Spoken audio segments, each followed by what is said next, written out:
নিজেকে আজ অনেক ভাগ্যবতী মনে হচ্ছে। কারণ আমার ফ্যামিলি মেম্বাররা যে আমাকে এত ভালোবাসে, সেটা আমি আগে কখনোই বুঝতে পারিনি।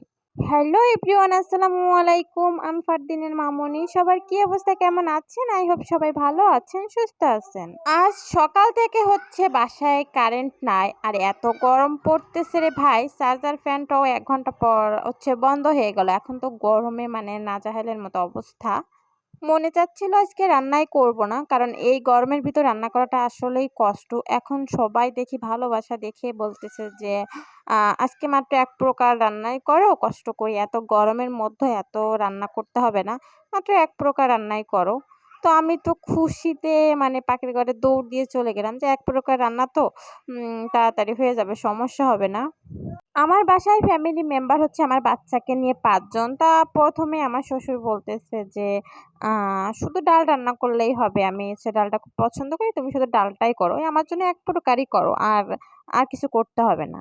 তারপর আসলো হচ্ছে আমার শাশুড়ি আম্মা। শাশুড়ি আম্মা এসে বলতেছে, "তুমি তো জানো আমি হচ্ছে পাতলা ঝোল ছাড়া কিছু খেতে পারি না। তো আমার জন্য হচ্ছে লাউ দিয়ে টাকি মাছ দিয়ে পাতলা ঝোল করো, আর কিছুই করতে হবে না। ওই এক প্রকারই করো।"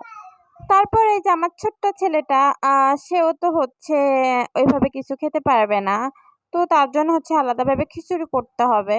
আর এই যে দেখেন আমি সবার জন্য কত কষ্ট করে সবার জন্য এক প্রকার করে রান্না করতেছি। আর আমার এই যে ছেলে, যে ছেলেকে হচ্ছে আমি খাওয়াই, আমি গোসল করাই, আমি সবকিছু করি।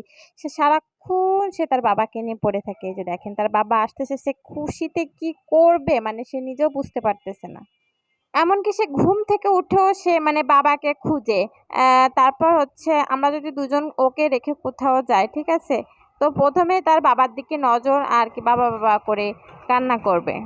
তো যাই হোক তারপর আসলো হচ্ছে আমার হাসব্যান্ড। তার ভালোবাসা তো অতুলনীয়। সে বলতেছে, "এত গরমে তোমার রান্নাই করা লাগবে না। তুমি শুধুমাত্র আমার জন্য হচ্ছে রোস্ট পোলাও করো। এটা না আমার কিছুদিন ধরে খেতে খুব ইচ্ছা করতেছে।" সবাই আমাকে কত্ত ভালোবাসে দেখেছেন? সবাই কিন্তু এক প্রকার রান্না করতেই বলেছে। কেউ কিন্তু ২ প্রকার রান্না করতে বলেনি। তো আমি এখন কি করব? আমি এখন কান্না করব আর রান্না করব। এছাড়া আমার তো আর উপায় নাই। এইদিকে রান্না করতে, করতে আর কান্না করতে, করতে আজকে যে আমার ভিডিও ছাড়তে হবে সেই কথাটাই আমি ভুলে গিয়েছি। সো আমার কোনো ভিডিও করাই হয়নি। তো ভাবলাম কি ভিডিও করা যায়। তো একটা কনটেন্ট বানিয়েছিলাম। তো সেই অনুযায়ী হচ্ছে এই ভিডিওগুলো করা। তো পরে ভাবলাম না আর ভালো লাগতেছে না। এখন হচ্ছে আজকে যা করছি বা যা মনে আসে সে ভিডিওটাই আরকি শেয়ার করি আপনাদের সাথে। যাই হোক রান্নাবান্না শেষ করে হচ্ছে বিকেল হলো। তখন ভাবলাম যেহেতু কয়েক প্রকার রান্না হয়েছে, সবার জন্য এক প্রকার রান্না করলেও রান্না তো কয়েক প্রকারই হয়েছে। হয়তো আমার হাসব্যান্ড খুশি হয়ে আজকে হচ্ছে আমাকে মার্কেট করে দিবে। তো আমি দেখি মানে একটা আবদার করেই বসলাম, "চলো যে আমাকে ২-১ টা 3 পিস কিনে দাও।" তো দেখেন সে আমাকে কত ভালোবাসে। সে কিন্তু আমাকে একদমই না করেনি। সে বলতেছে, "দেখো কারেন্ট নাই। এখন যদি তুমি হচ্ছে মার্কেটে যাও তাহলে কি হবে? তুমি একদম ঘেমে যাবা।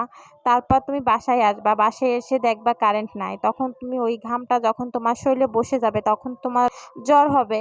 আর যদি তোমার জ্বর হয়ে যায় তাহলে তোমার কত কষ্ট হবে। আর তোমার এই কষ্টটা আমি সহ্য করতে পারব না।" আহারে! কি ভাগ্য আমার! সবাই আমাকে কত্ত ভালোবাসে। আসলে এই ভালোবাসা পেতেও কপাল লাগে। তো আমারও মনে হয় আপনারাও মনে হয় আমাকে এরকম ভালোবাসেন, তাই না? এজন্য মনে ভিডিওর শুরুতে একটুখানি দেখেই কমেন্ট করে চলে যান। যাতে আমি বুঝতে পারি যে আসলেই আপনারা আমার ভিডিও দেখতেছেন, কমেন্ট করতেছেন, সবাই আমাকে অনেক ভালোবাসতেছেন। তো এই মুহূর্তে যারা আমার ভিডিওটা দেখা শুরু করেছেন, প্লিজ একটা লাইক দিয়ে ভিডিওটা দেখা কন্টিনিউ করবেন। আর যদি আমার ভিডিওটা আপনাদের কাছে একটু ভালো লেগে থাকে তাহলে সাবস্ক্রাইব করে আমার সঙ্গে থাকতে পারেন। কিছুদিন আগে আমি যে একটা ভিডিও আপলোড করেছিলাম এসএসসি রেজাল্ট নিয়ে, এসএসসি রেজাল্ট খারাপ হওয়ার পরে অনেকে আত্মহত্যা করে বা এরকম কিছু একটা। তারপর থেকে তো সবাই জেনে গেছে যে আমি মারা গিয়েছি। তারপর অনেকেই বলতেছে আপনাদের ভাইয়াকে ফোন করে বা আমাকে ফোন করে যে তুমি নাকি মারা গিয়েছো, বা আপনাদের ভাইয়াকে ফোন দিয়ে বলতেছে যে আপনার ওয়াইফ নাকি মারা গিয়েছে। তো সবাই আমাকে কত ভালোবাসে দেখেন হচ্ছে আমার ভিডিও ফুল না দেখে হচ্ছে ফোন দিয়ে, দিয়ে খোঁজ খবর নিচ্ছে যে আমি বেঁচে আছি কিনা এখনো মরে গেছি। এই যে দেখেন আবার কে যেন ফোন দিল। কথা বলি। হ্যালো? হ্যাঁ, কে বলছেন? হ্যাঁ, না, না আমি তো মরি নাই। হ্যাঁ, টিকিট চলে আসছে। ঠিক আছে, হয়তো কিছুদিনের মধ্যে মরে যাব। তো সবাই ভালো থাকেন, সুস্থ থাকেন, আমাদের জন্য দোয়া করবেন। আল্লাহ হাফেজ।